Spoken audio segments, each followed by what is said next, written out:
The Lion and the Mouse. A lion was awakened from sleep by a mouse running over his face.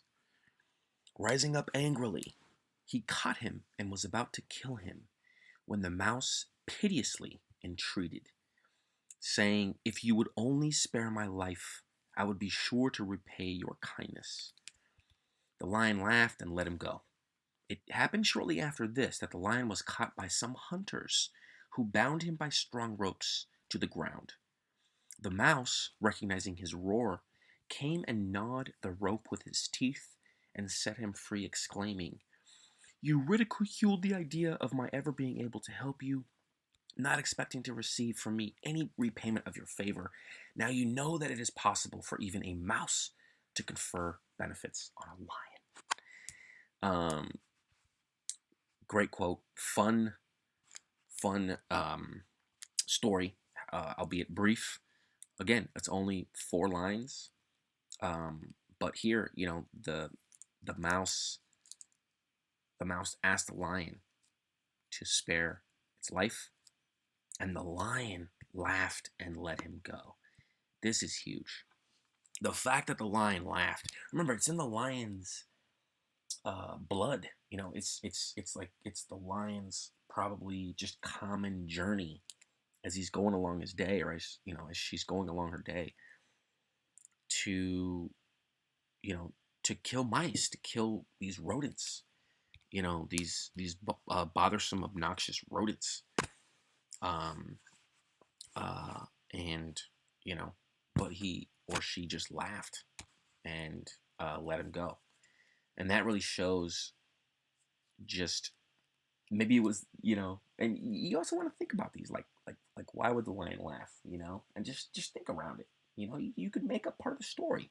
This is where imagination comes into play. This is where I love talking to young people, because I think that your imagination, that this is why I think adults like spending time with young folks, is because when you're young, you still have this imagination. It hasn't been knocked down at all. It's full of wonder. Hopefully, there's a lot of wonder, and some people, they never lose it. You never use that childlike imagination. So why would the lion laugh and let him go? Well, maybe the lion was in a funny mood. Maybe the lion didn't kill mice like other lions do.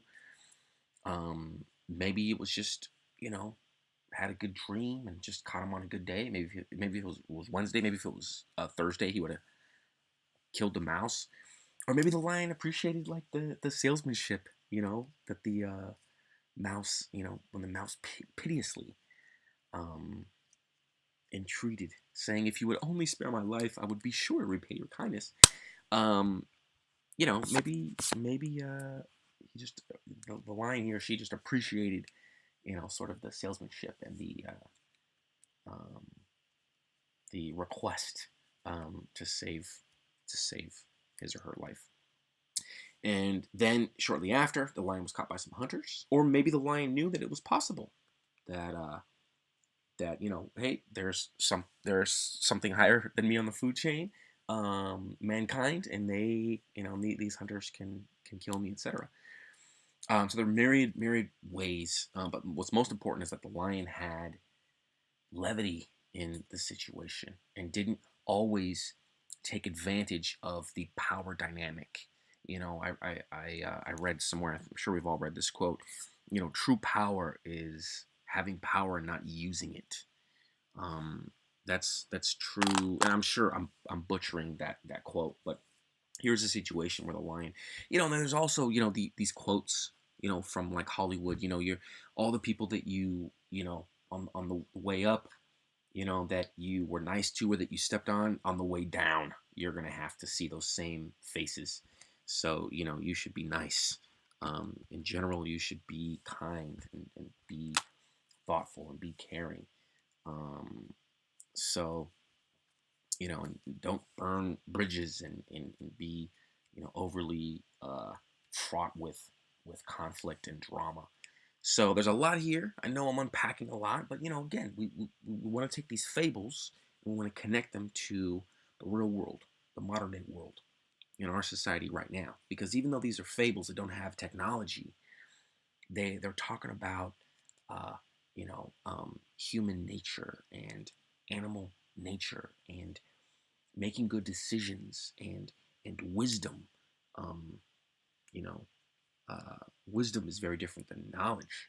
Knowledge might be, I know this, I can memorize all these words, but wisdom is knowing, how to survive in a situation, or when to keep your mouth shut in a situation, or, you know, um, so that I'm sure I'm going to have multiple videos talking about wisdom versus knowledge. A lot of the videos I'm talking about knowledge, to achieve a certain objective or a certain goal, to communicate better, to write better, to listen better, to read better, um, to speak better, etc. To understand better, what you're reading, etc. Which like goes into to read better.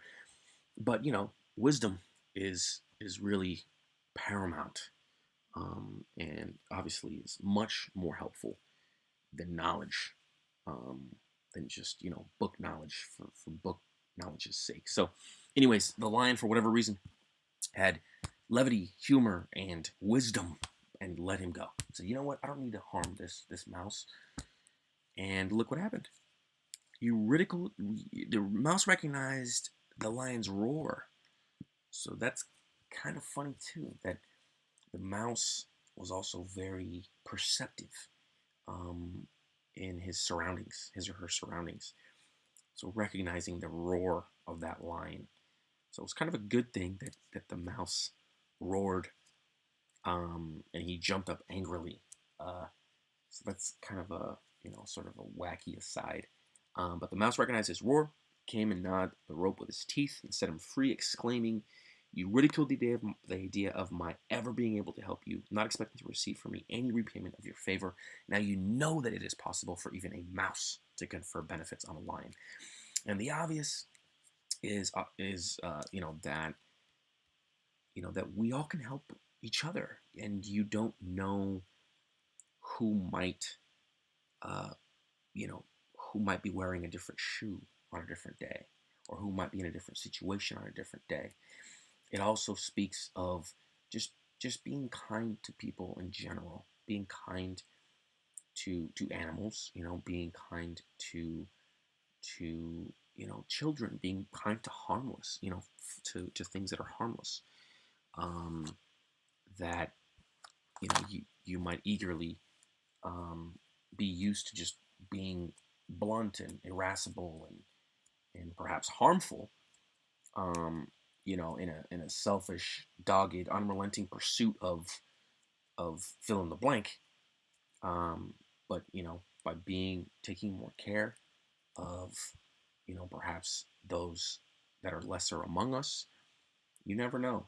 And that's not it's not even saying that it's a selfish thing. It's just you know you generally want to, as they say in the Bible and all these other books, um, where you see a lot of fables and stories, that are sort of symbolic and have multiple meanings, etc. That you want to sow good seeds.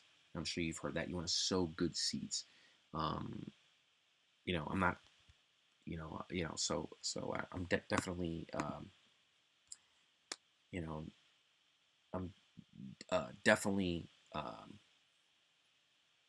excited also when thinking about this visually. Just think of how massive a lion is versus a mouse. Just such a huge difference, and that might also be a metaphor for how powerful. Like the lion is like the king of the jungle, versus the mouse, which is like the rodent of the jungle. So, anyways, hopefully this was helpful for the lion and the mouse.